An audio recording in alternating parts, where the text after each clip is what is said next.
and keep it honest, keep it independent. I hear them hating, but that's only...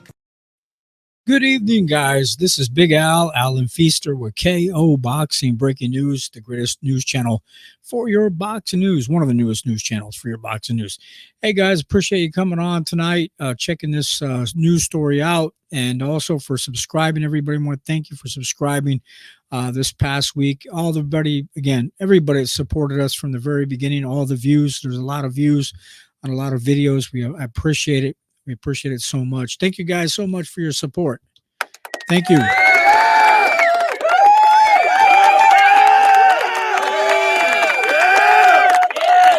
right.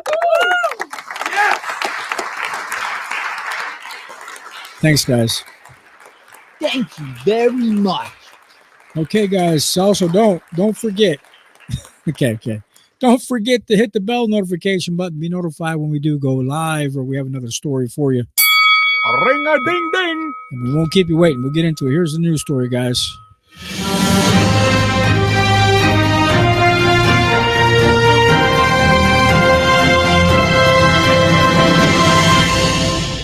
All right. What we're talking about tonight, we have Jaron Boots Ennis in the house.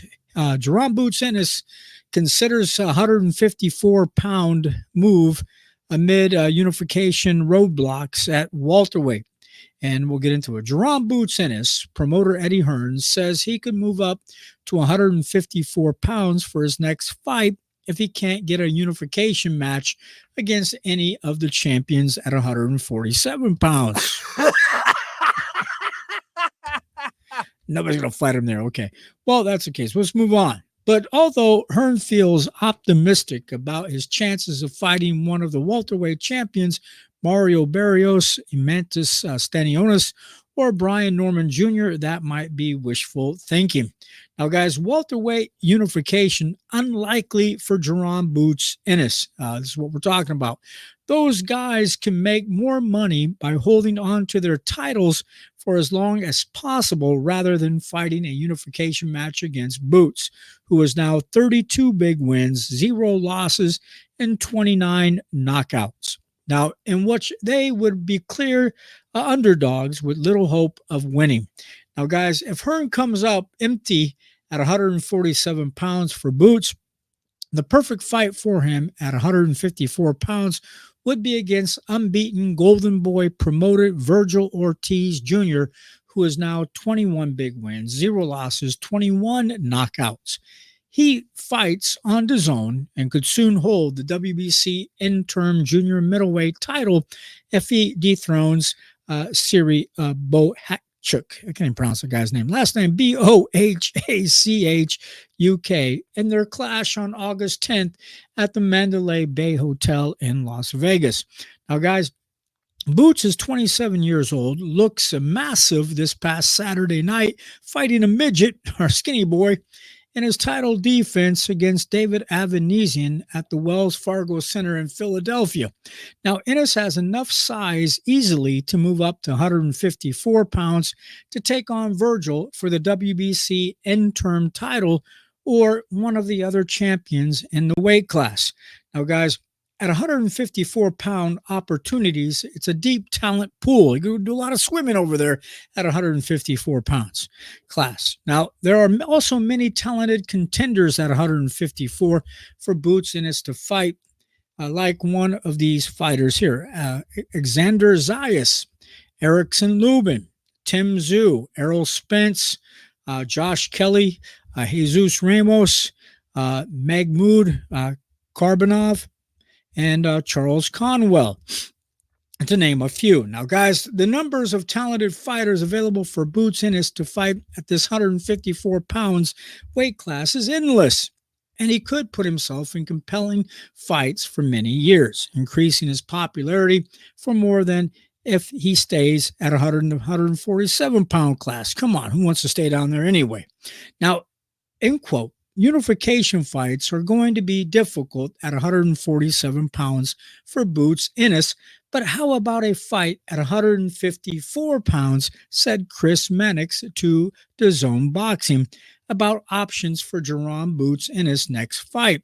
Now, Vergil Ortiz is back on DAZN on August 10th against WBC interim junior middleweight champion Serhii Bohachuk. If I pronounce his name correctly, guys. That's a tough one. Golden Boy's protectionism. What do you think about Golden Boy protecting people? Golden Boy promoter Oscar De La Hoya is shrewd judge of talent, and he'll know that Vergil Ortiz Jr. would be over his head fighting Jaron Boots Ennis. Now, it's probable that De La Hoya would throw Vergil Jr. in with this shark. It probably wouldn't happen, and watch him get devoured and whole by Jaron. Now, guys, De La Hoya knows what he's got in Vergil, and he'll want to protect him from fighters like Boots Ennis, Terrence Crawford, and Israel Madrimov at 154 pounds. Now, realistically, guys, if Boots is going to move up to 154 pounds, his best option for the fight would be against Bohachuk. The WBC, WBO champion Sebastian Fundora, Tim Tszyu, Lubin, fighters like Vergil and Errol Spence likely won't want anything to do with him. End quote. Now, guys, there's another one. I spent years hyping up and talking about Vergil against Boots fight, said Mannix.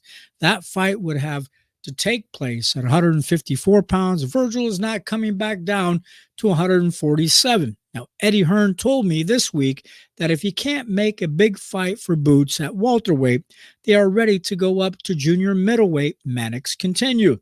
Now, guys, if De La Hoya wanted Vergil Ortiz to fight Boots Ennis, he would have done it so many years ago. But instead of matching him against soft opposition to build a plastic, artificial 21 big wins, 0 loss record filled with the worst of the worst. Seriously, guys, come on. The worst of the worst.